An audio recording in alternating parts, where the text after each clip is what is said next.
I, 28F, was the one who stayed. My sister Claire, 32F, left town the moment she turned 18, said our small town was too suffocating, and she needed to find herself.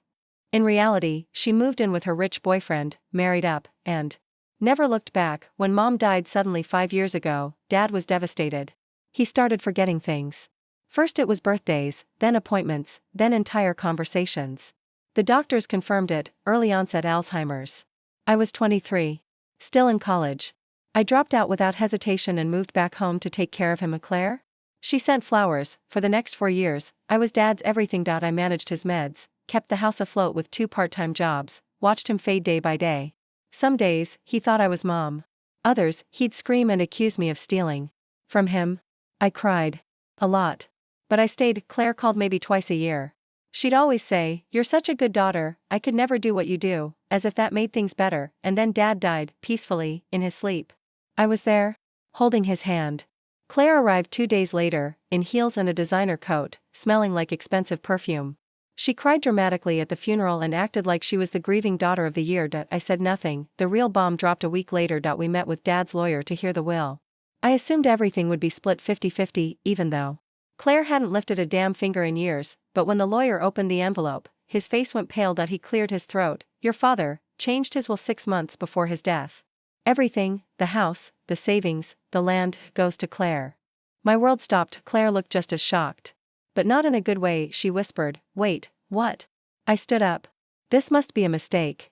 He couldn't even remember my name last fall. There's no way he could legally update anything. The lawyer nodded. That's what I thought too. But this will is signed, notarized, and properly filed. Then he hesitated, "Unless someone contests it."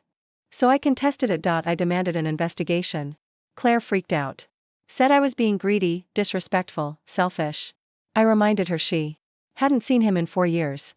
That shut her up. A handwriting expert was brought in. And guess what? The signature on the will wasn't my dad's. It was forged. And guess who notarized the fake will? Claire's husband's cousin. I was livid. I filed charges. Claire lawyered up. Claimed she had no idea about the forgery and that her husband handled all the paperwork. She tried to play the victim. On Facebook. To extended family. Said I was trying to steal her inheritance. Said I was emotionally unstable from caregiver burnout. But here's the kicker. 2 weeks later, I got a call from a woman I didn't know. Her name was Monica.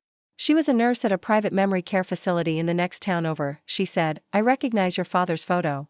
Your sister brought him here last year, for an evaluation." I was stunned. That can't be. I was taking care of him. He never left the house. She said, she brought him in, told us not to contact next of kin, and had him do some paperwork.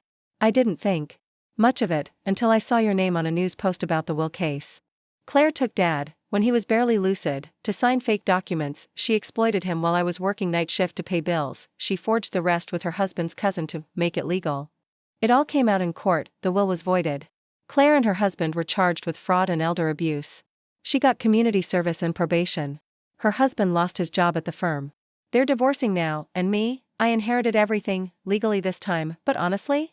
I don't feel like I won anything. I still have nightmares about those final months. About how alone I felt. How forgotten. Claire tried to erase my entire sacrifice with a signature, but the truth, it always finds a way out.